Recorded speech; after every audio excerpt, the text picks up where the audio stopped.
El positivismo. El positivismo es una teoría del saber que se niega a admitir otra realidad que no sean los hechos y a investigar otra cosa que no sean las relaciones entre los hechos.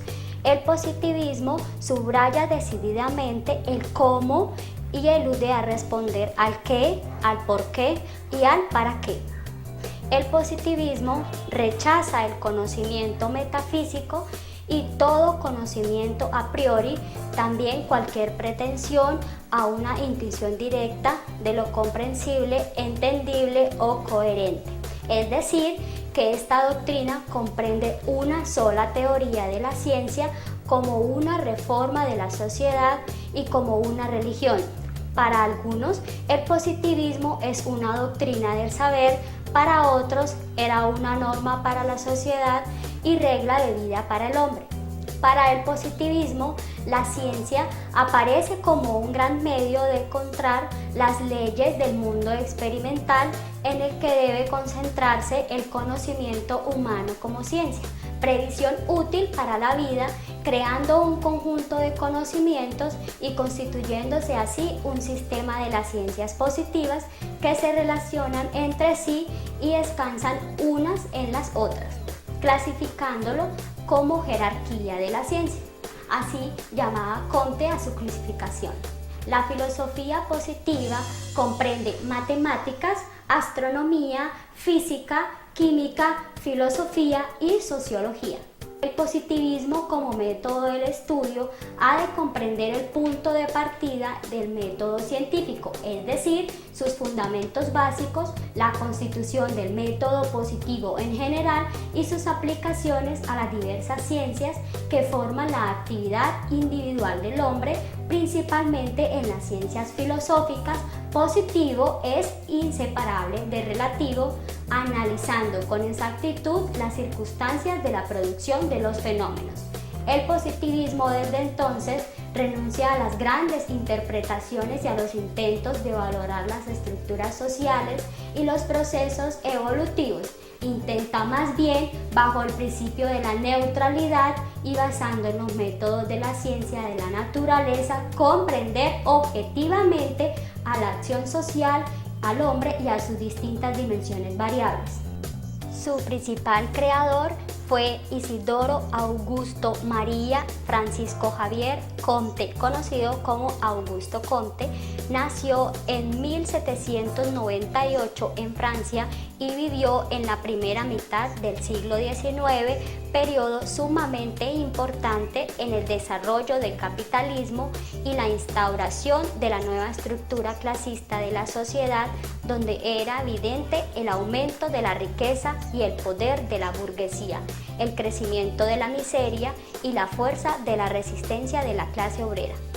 Comte se ganó la vida como profesor particular en matemáticas en los años de 1817 a 1824, fue secretario de Simon e indudablemente asimiló muchas ideas de este último. Sin embargo, las divergencias en torno a problemas teóricos y políticos entre ellos condicionaron su ruptura.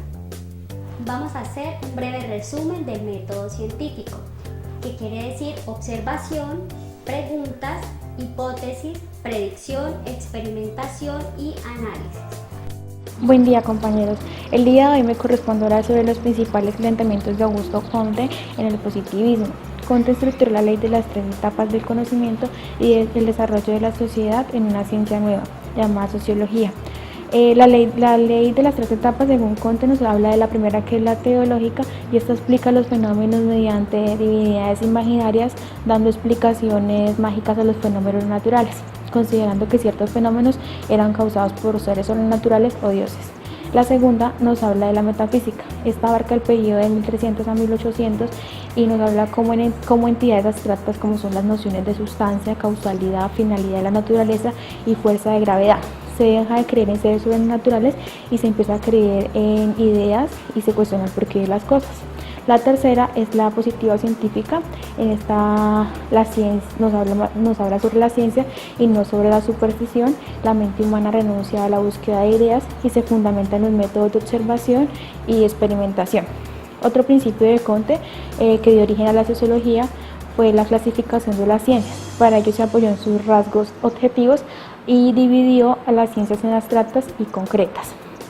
Positivismo. Ventaja es que dependen de los datos cuantitativos que los positivistas creen que son más confiables. En la investigación, los datos cuantitativos proporcionan información objetiva que los investigadores pueden utilizar para hacer presunciones científicas. Ellos tienen una estructura bien definida durante los estudios y discusiones. Esa estructura también da la oportunidad para la variación y los cambios drásticos de variables. De esta manera, el estudio es más preciso cuando se trata de experimentos y aplicaciones, ya que trata de seguir reglas específicas utilizando herramientas objetivas, científicas y matemáticas. El hombre, al no tener respuestas en su religión y su permanente búsqueda para saber el porqué de las cosas, fija su atención en la ciencia, la cual le brinda seguridad, confianza y confort. Y será un hombre que encuentra respuestas lógicas al estudiar en forma analítica. Ahora las desventajas. El positivismo cree que las conclusiones objetivas se pueden lograr siempre y cuando la persona que haga la observación sea objetiva y deseche sus emociones. Ellos piensan que todo se puede medir y calcular.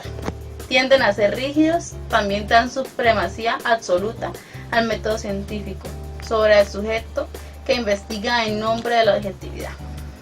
El positivismo surge en Francia a inicios del siglo XIX y se extiende por toda Europa a mitad del siglo XIX.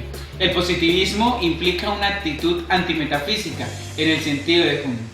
Podemos distinguir tres épocas del positivismo que se dio durante el siglo XIX: el positivismo social, el positivismo evolutivo y el empiriocritismo. Y en el siglo XX como tal se desarrolló el positivismo lógico. Podemos decir que en la Edad Media se centraba más en la presencia de Dios y no en el hombre. Ya en el siglo XIX, donde empezamos a hablar del positivismo, se tiene más presente el hombre, se tiene más presente sus virtudes, sus fortalezas, sus pensamientos, y se deja a un lado el enfoque hacia Dios.